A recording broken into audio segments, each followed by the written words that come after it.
C இதுக்கு தான் இந்த ஃபங்க்ஷனுக்கு போறதே இல்லை நான். போனாவே ஒரே தொல்லையா இருக்கு. நீங்க அழகா இருக்கிறீங்க, எங்க இருக்கிறீங்க, எந்த ஸ்கூல் படிக்கிறீங்க, எந்த காலேஜ் படிக்கிறீங்க, இவங்களுக்குலாம் பதில் சொல்லவே என்னால முடியல.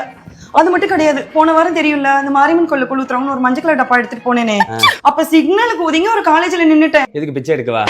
ஏய் அங்க உள்ளவங்க எல்லாம் என்ன கூட்டிட்டு போயிட்டு நீங்க எந்த டிபார்ட்மெண்ட்டுக்கு நீங்க சீட் வாங்க வந்தீங்க, உங்களுக்கு பிஎஸ்சி வேணுமா இன்ஜினியரிங் வேணுமான்னு கேட்க ஆரம்பிச்சிட்டாங்க.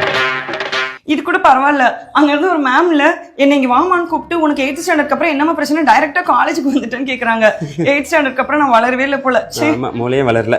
ஏய் இங்க வாடா, இனிமேல் நம்ம என்ன பண்றோம், இங்க பாரு, நீ எனக்கு பெரிய தம்பி சரியா? இரு, யாராவது வெளியே கேட்டாங்கன்னா இங்க பாரு என்னை அக்கான்னு சொல்லணும். இவன் வந்து என் சின்ன தம்பி சரியா? இங்க வா. அப்ப நான் யாரு? நீ வந்து எங்க வீட்டுல இருக்கிற ஒரு வயசான மாமா. எங்க தாத்தா என்ன பண்ணிட்டாரு, ஒரு ஹார்ட் அட்டாக் வந்தனால 16 வயசு பருவம் அங்கேயே என்னை உனக்கு கல்யாணம் பண்ணி கொடுத்துட்டாரு. வெளியே யாராவது கேட்டாங்கன்னா இதுதான் நம்ம ஸ்டோரி சொல்ற சரியா? இங்க பாரு அக்கான்னு சொல்லு. சரி ஓகே. ஏ சின்ன தம்பி அக்கான்னு சொல்லு.